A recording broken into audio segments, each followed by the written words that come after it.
Welcome back to the Pro Sports Podcasters on YouTube. My name's Gilbert Ron. Most of you know me as Kobe. And today I want to take a look at some of the moments that have gone up in value as a result of trades and free agency pickups. And these are both offensive and defensive moments that you should probably target and have in your collection before next season. I'm going to begin with a defensive player that has really benefited because of the addition of another defensive player, actually two defensive players on their particular squad, and that's Joey Bosa. Joey Bosa benefits here because the Los Angeles Chargers have picked up Khalil Mack, a beast of a pass rusher who has had a couple of sort of down seasons, but I think that's more of a result of being in Chicago than anything else. Coming over to Los Angeles, playing opposite Joey Bosa, it gives Joey Bosa the opportunity to not get double teamed as much, which should increase his sack totals this particular season.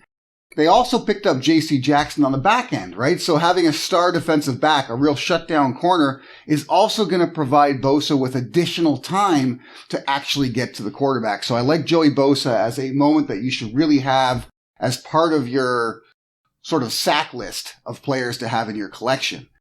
Another player I'm looking at that got picked up and went from a good situation to a great one, honestly, is Christian Kirk. So Christian Kirk was, I don't know, you could look at it as maybe the wide receiver 2 maximum, maybe even the wide receiver 3 in Arizona. And he now gets picked up by Jacksonville and immediately becomes the wide receiver 1 for Trevor Lawrence, looking to prove himself in this league. This should be a big year for Jacksonville as far as airing it out and trying to get as much development of Lawrence as possible. And picking up Kirk and making him his primary option is great for both Trevor Lawrence, but it's fantastic for Christian Kirk, because he is no longer down the progressions that the quarterback is going through before when they're looking for a target.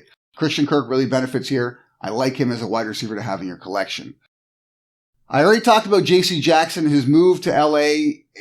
He's going to a division where there's going to be a lot of passing, right? The AFC West is just stocked when it comes to quarterbacks. There's going to be a lot of passing. There's a lot of opportunity for him to showcase his skills. And with Khalil Mack and Joey Bosa up front, quarterbacks could be rushed, they could be hurried, in which case it may give them an opportunity for interceptions if they make sloppy passes. So I like J.C. Jackson to go up just a little bit in this situation. Two wide receivers that really benefit because of the trade of Russell Wilson is Jerry Jeudy and Courtland Sutton. This is obvious, right? They already shot up the second Russell Wilson got traded to them, but between the two, I really like Jerry Jeudy here. I really like Jerry Jeudy because Jerry Jeudy has a similar skill set to Tyler Lockett.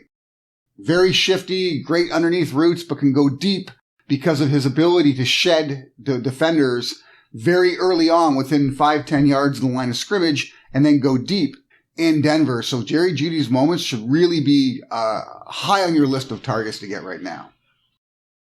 Then in Dallas, we've got two receivers that benefited because one receiver left, and that's CeeDee Lamb and Michael Gallup. Both of their moments should go up in value because of the loss of Amari Cooper, whom they cut and is now a Cleveland Brown.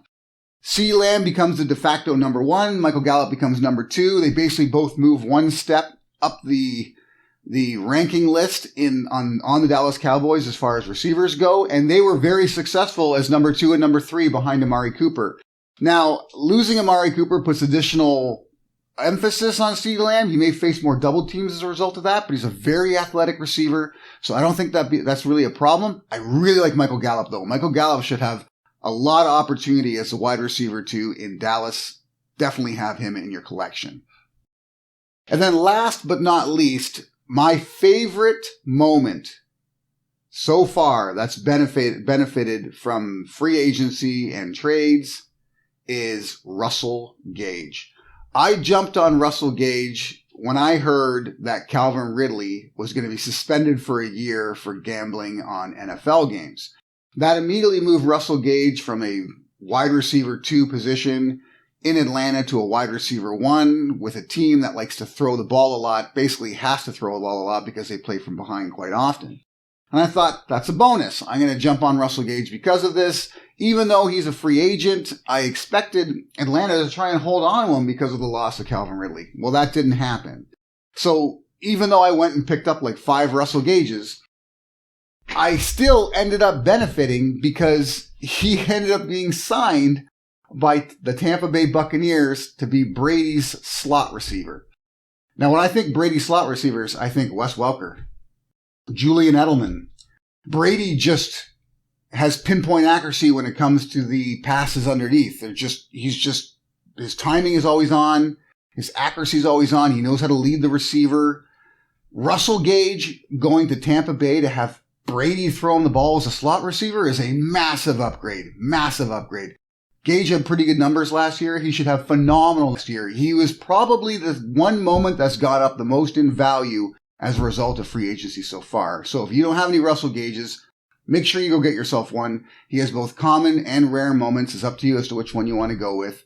I still have a few common moments. I sold a couple as soon as the free agent acquisition was announced because I thought I'm going to take some profit right now and still have a few back, which is exactly what I have. So Russell Gage is the one moment that you need to get while it's still cheap, and add that to your collection because slot receivers receiving passes from Tom Brady are just pure money. Now, I want to talk a little bit about this week of deals that's going on because of their acquisition of Patrick Mahomes as a spokesperson for NFL All Day. The first one they've got going right now is the spend $50 in the marketplace. You'll get $25 back as a credit. It's a great way to start it, but there's going to be more announced for this next week. And what could they be? Now, I don't know what they are, but I do have a few ideas of what they could do. So I want to go over some of those with you now. So the first of which is it would not surprise me at some point if they give you some kind of bonus for having a team set, right? And similar to NBA Top Shot, I'm not saying you need to have every single moment that has been minted from that particular team. You just need to have every single player that has minted from each, whatever team that you decide to choose. So if you're a fan of a certain team, you've already collected their individual moments or individual players, bonus, you've already got it. But if you aren't a particular fan of a certain team and you want to put together a team set and you don't want to spend too much money, I've got a few team sets that are relatively cheap to put together, and that's the Carolina Panthers, the Las Vegas Raiders, the New York Giants, and the Tennessee Titans. Okay, these are some of the cheapest team sets you can put together because of the players that have been minted thus far. So if you want to put together a team set in anticipation of this happening, one of those four would probably work for you. That's one thing that could happen. Another thing I can see happening before this week is out is to assemble one of the subsets, right? Now, the most inexpensive subsets are generally the common subsets. Out of those, the He Called Game is the least expensive, but you can also get a couple of the rare subsets relatively cheap. One in particular is, I think it's Game Changers. The Game Changer subset only has like 4 moments in it. There's only 4 that have been minted so far. So that's not that expensive to put together if you want a rare moment subset in your collection in case that is one of the things they ask for. Now, do keep in mind that I don't think any of these subsets are complete yet. None of them are complete. There's going to be more Series 1 moments released in newer packs before this season begins. That's my guess, because when you look at their blog and you look at the size of subsets, pretty much all the subsets that are out right now have about half the number of minted moments in them as they suggest in their own blog. So I expect to see more sets, more packs being released from Series 1 that include the, week 1 through 13 or whatever it is, moments that have happened that have yet to be released in the closed beta.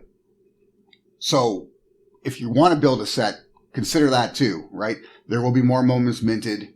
Look at what the total moments should be and make a decision from there as to which ones you want to collect based on your budget and where you think the value is. So that's just a couple of things I think could happen during this week of promotions and deals and maybe challenges that come up. Outside of that, who knows? If we're lucky, they keep doing these spend so much and get so much back deals because that's just money in the bank for us. And if you do have any questions regarding NFL All Day, feel free to drop us a comment or check out our website If you want to get the best information, go to www.prosportspodcasters.com, scroll to the bottom of the webpage, sign up to be a PSP Insider. It can also make you part of the market control group if you want to make some additional money on NFL all day. But more importantly is you'll get the best information from us there. And check out our Twitter, Instagram, what have you, because we're always dropping hints and advice and tips for pretty much every sport that we cover. See you next time.